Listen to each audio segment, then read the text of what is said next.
Hi, Ryan. How are you? I got you. Can you hear me? I can't hear you. We can't hear you. Live TV.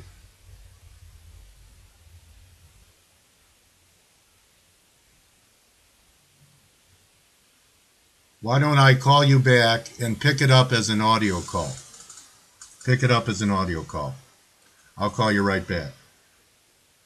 We'll try it that way.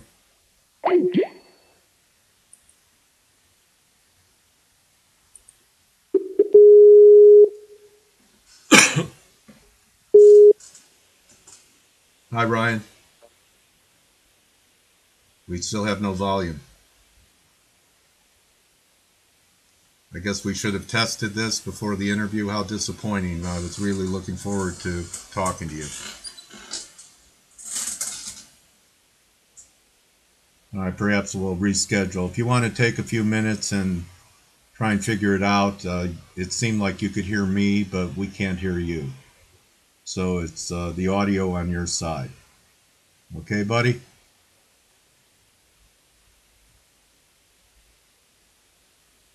How about now? We still can't hear you. So I'm going to end this call, and if you can figure it out or you want me to call you back, just ping me on Skype, Ryan. We don't sweat the small stuff here in LAR. And worst case scenario, I'll reschedule you. And next time we'll test the Skype to make sure it's okay before we do this, because I know you have many pearls to share with our community. Okay, buddy?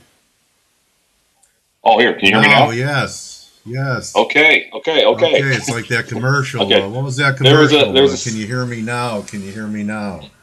Yes, there's a setting on the microphone, so I apologize, but I am here That's now. That's a first. So, got it. Standing on it, huh? No, that's just, yeah, we're good now. All right, Ryan. Well, thanks for joining us, and your persistence and getting your audio going is a sign of a good trader. Jake Bernstein said that the most important ingredient of a trader is stick-to-itiveness. You know, you don't lose till you quit, till you give up.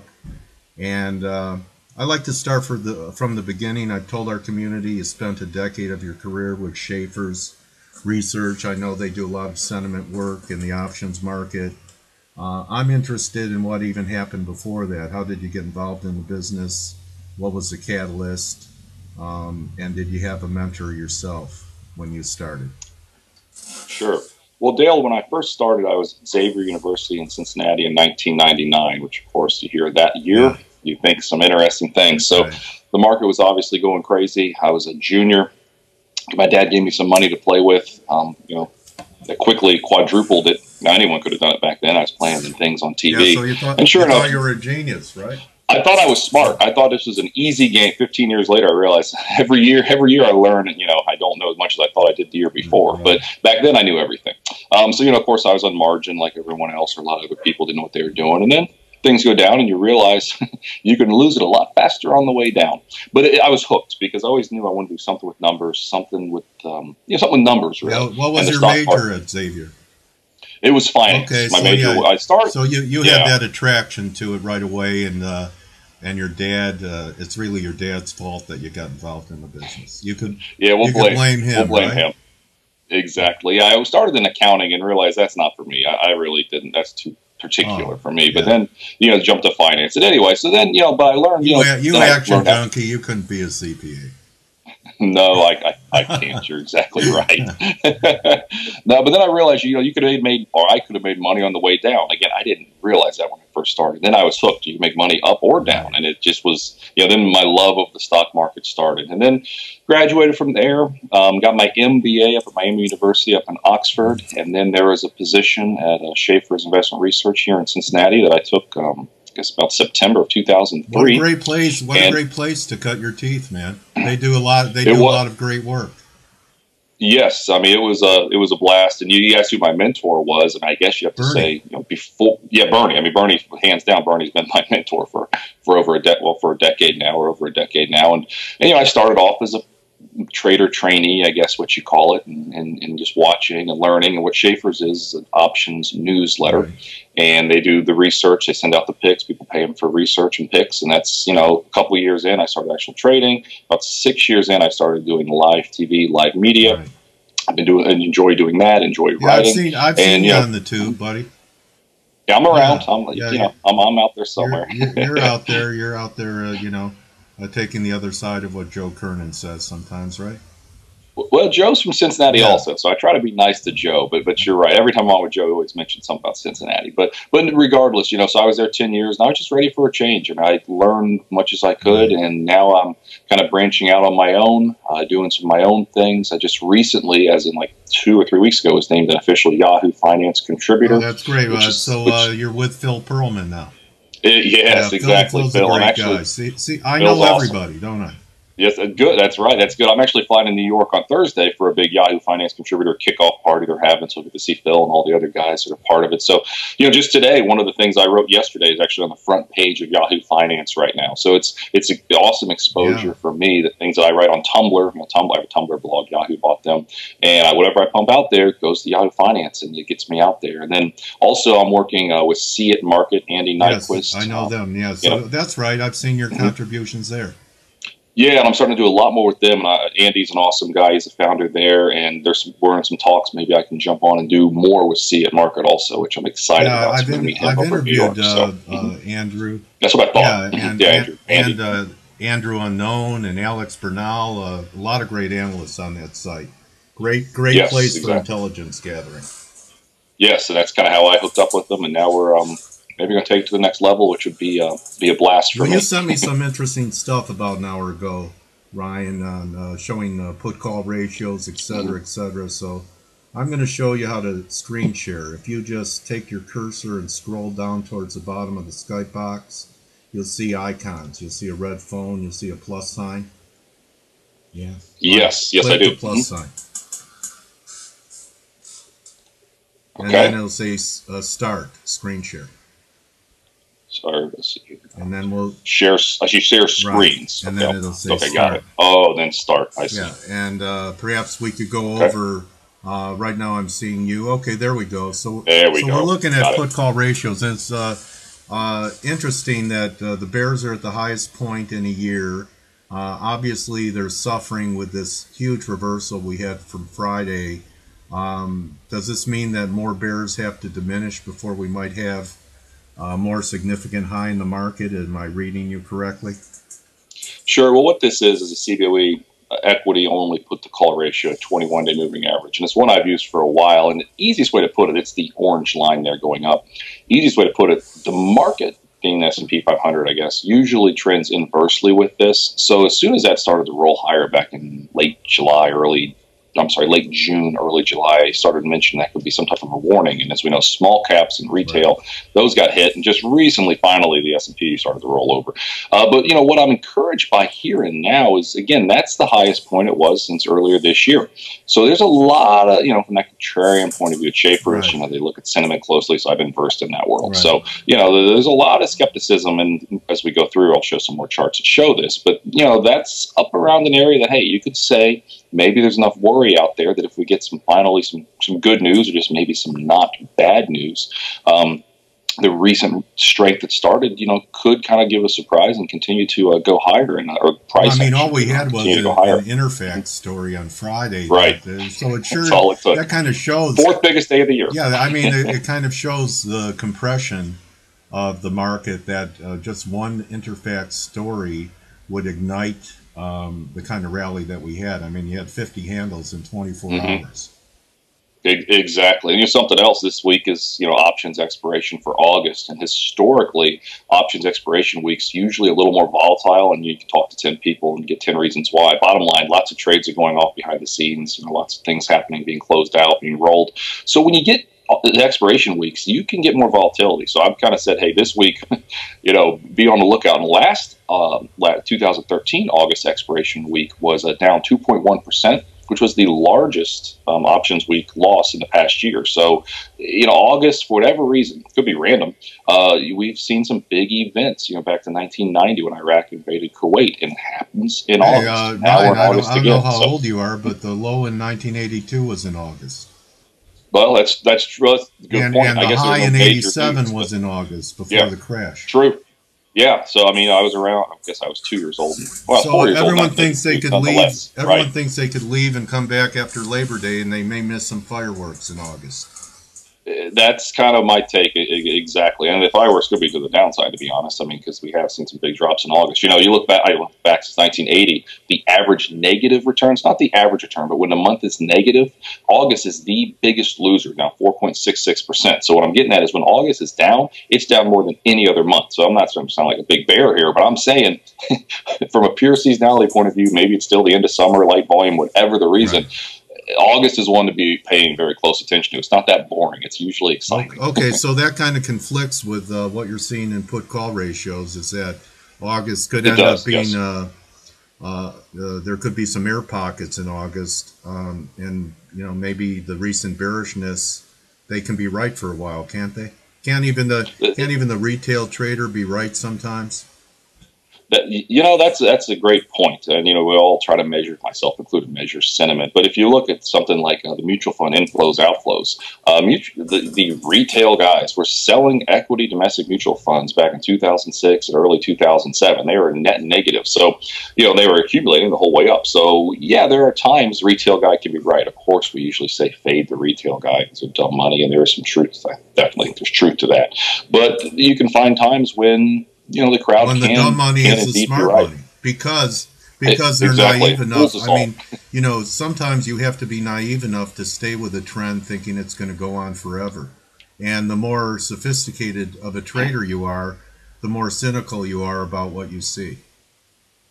Yeah, that's a great way to put it. And again, that's kind of where, I guess, just simply, you follow these, on Twitter, lots of the trend following guys say, don't panic. We're still going up. So keep it simple. The market is still going higher. Yeah, maybe some of the optimisms come in, but regardless, sometimes price is the only thing that pays, as we like to say around here. Now, I'm curious about if we could switch gears just briefly to another asset class. I said at the end of 2013, the most unexpected event was going to be a bond rally and TLTs to rally back to, possibly 120.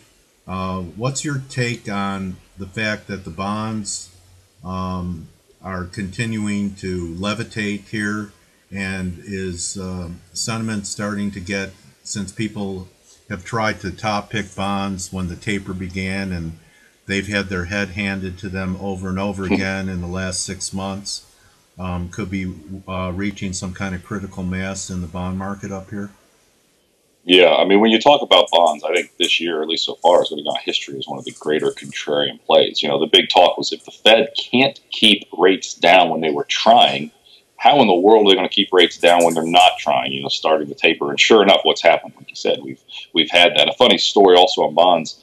I was in New York early November. Actually, it was bullish bonds, and the main reason back then was no one was bullish bonds. I mean, back then you were crazy. And also, we did the, it was Jeff Mackey at Yahoo did the thing. Talked to the producer the next day. Bonds took a big hit the next day. He was scared to death to even post bullish bonds. He's like, Ryan, this is such a, he didn't say crazy call, but he was implying it's so crazy, and now bonds are down the next day. You still want me to post this? And I was like, well, yeah, it's a bigger call than just one day. So as soon as a producer starts to tell me, he's worried about a call, I know, he's in the ear of everybody. I know that's a contrarian play. And yeah, it didn't happen right away. It took till January really when it flipped. But, sure enough, that's a neat example of kind of how things work. But you're right, when you talk about bonds here and now, you look at short interest on the TLT, for instance, it's still pretty high. Now, short interest, of course, are people shorting something. Now, you could say that some hedging with some options, and I would agree there. But bottom line, short interest has been high for a while. TLT continues to kind of trend higher, obviously. So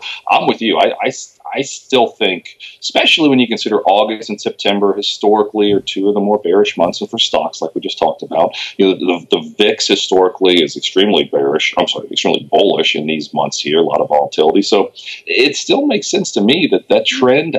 I still see too many people loving bonds here. You know, funny story actually about bonds. You mentioned how when the crowd can be right, crowd can be wrong. You look at the inflow outflows from the ICI on bond funds. There were 7 straight months of outflows to end last year. You know, we know that was you didn't want to be in bonds really last year. Sure enough, as soon as January came, there's been 7 straight months now of inflows to bond funds. You know, what's been the biggest area? What's one of the safest, best areas to be in? It's been bonds. So again, you don't always want to fade the crowd. The crowd's kind of been right when it comes to bonds, at least this year with the flows. Yeah. Well, so I'm fading the flows now.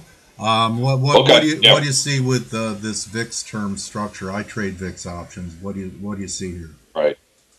Sure. Well, the VIX term structure that we have here, that's a good one because the VIX, of course, looks at volatility next 30 days. And what I did was I compared it to the, as you can see down here, the VXV ratio, or VXV, which is 3 months VIX. So keep it simple. Usually you're going to pay more for future volatility. That makes sense. But when we have a panic like we recently did, the spot VIX, so actually you're going to pay more for spot VIX than you would 3 months out. So that's rare. And as you can see here, there have been 8 times where we've seen some spikes up above this one level. And if you go down here, what I like to do is, to do some quantified data to show what happens. The results after are extremely bullish. A month later, up 100% of the time, those 7 times between the spike above, or an inverted VIX term structure since late 2012, 7 times, up 5% on average. 6 months later, up again every single time, 12% on average. Now again, you could say, well, you could pull any random number out, last 15, 16 months and get bullish returns. And I agree, that's true. But still, this is one that looks pretty interesting to me. That again, maybe we just had a big flush out panic. Now, the one thing I've been talking about, you look at the weekly returns on the inversion we just had, it was actually down 1%. The S&P was down 1% 5 days later. That's the weakest 1 week return out of all 8 previous VIX inversions. So again, when I see something that previously worked and then maybe it's not working, that's when I start to think. But we have had the bounce since then. So I'm anxious to see what the 10-day return here will be when we get up, I guess, Thursday, and if you can be positive. It's also negative. That'll be the first time 2 weeks later after VIX inversion, the S&P's been negative. So those are the little clues to me that say, oh, I hate to say something's different this time, but it is, and that's just one thing I'm closely watching. But historically, that's been a pretty bullish indicator since late 2012. Okay. What else do you have to share with us today? Well, Sure. Let's see. Well, I guess I should have been scrolling. When I was mentioning September and August, the last 50 years, the only 2 months back to back that are negative. Now, these are just, this isn't gospel. I mean, we watch other things, but in the back of my head, we all have to pay attention. At least I pay attention to this. And then again, here I mentioned when August is down, it's really down. This is all the average negative month. August down 4.66% on average when it's down. So it's down a lot. I want to bounce this off you. I've seen that big IPOs, that Wall Street has the ability to hold the market together into it so they get it off. And isn't Alibaba, right after Labor Day, they're going to go public and it's going to be one of the biggest IPOs in history?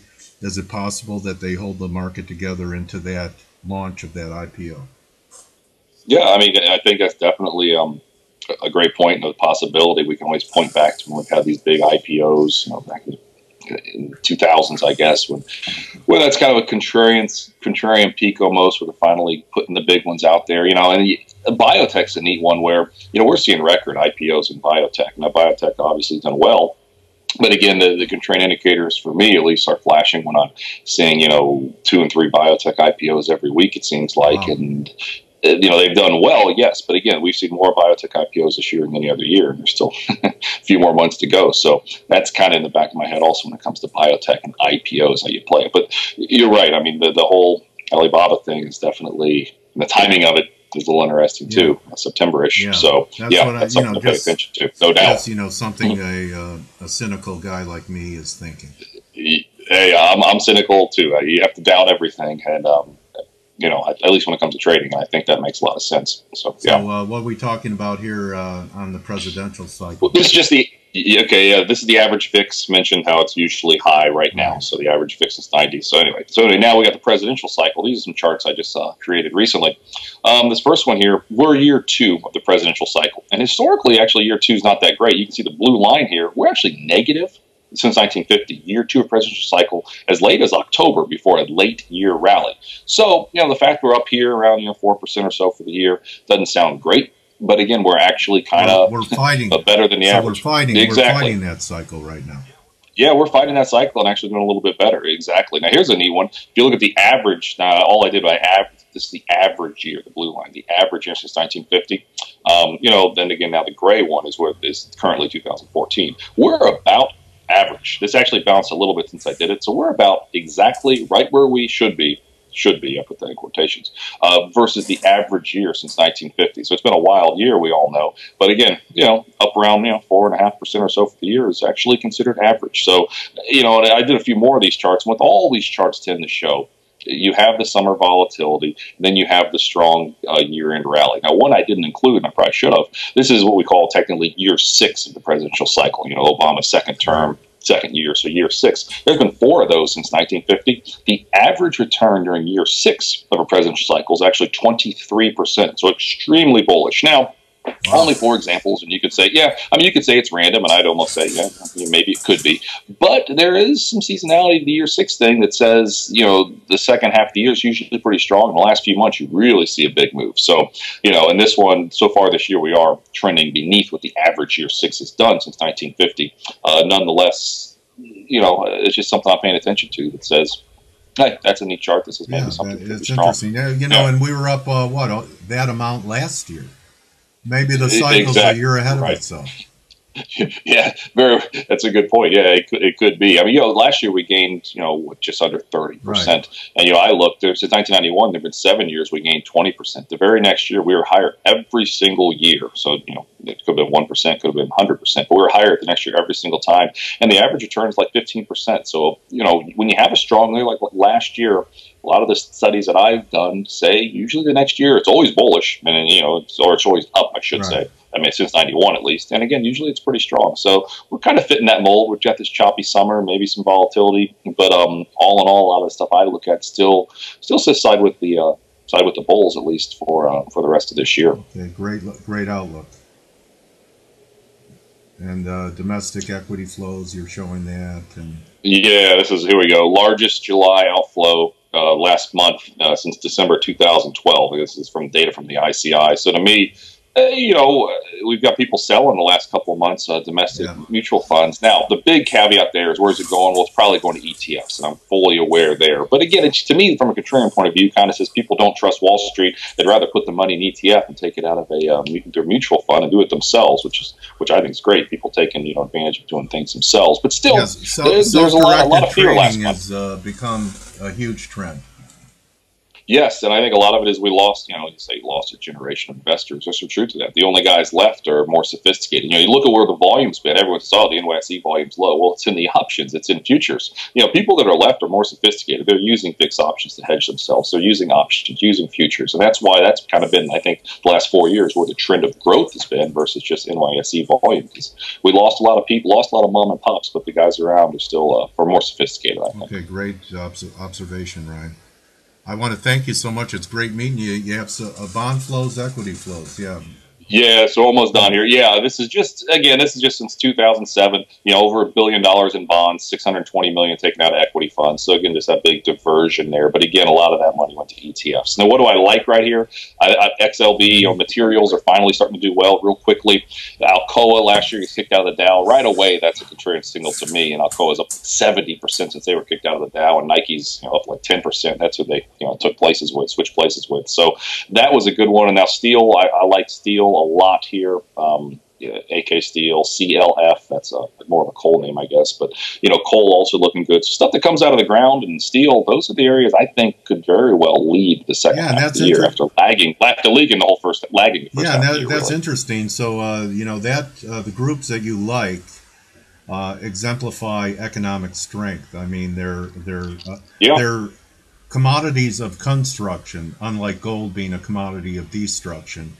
And if you're right about these groups outperforming, that too could be the nail in the coffin in the bond market for at least a correction, don't you think?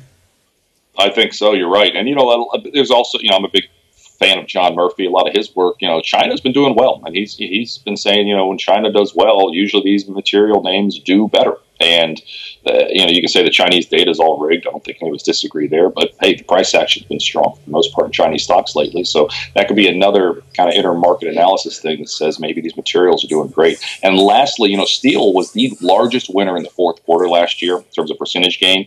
And I kind of compare steel this year with what solar was last year. Solar had a great fourth quarter 2012, kind of meandered the first half of the year. Then 2013, the second half just went nuts straight up. Solar did. Now you look at steel, had a great fourth quarter, kind of just bounced around the first half this year. Those U.S. steel earnings were great recently, and now steel maybe could be the big winner the second half of the year. That's what I'm expecting at least. We'll see. Hopefully I'm right. Thank you so much, Ryan. Really some interesting looks into different sectors and your cyclical work that you presented to us. Thank you very much for edifying our community today. And I do wish you great success on Yahoo Finance. I think they made a great selection in bringing you on. And the best way for people to follow your work would be on Twitter at Ryan Detrick. Where else? Right. Well, yeah, and then, at Ryan Detrick on Twitter or Stock Twits. And then on Tumblr, my Tumblr blog is ryandetrick.tumblr.com. So all my work you can find there. And then Seeatmarket.com also. So it's Seeatmarket.com, all one word. I'm writing on there also. So those are the few places you can check me out. But I post everything on Twitter, so at Ryan Detrick on Twitter. And if I write it somewhere, I'll post it there. Good hunting for the rest of the summer. Let's get back together in the fall, see how some of these cycles played out. Okay, Ryan? Sounds great. Thank you, Dale. Look forward to it. Good Have a good hunting, one. buddy. Thanks. Bye-bye.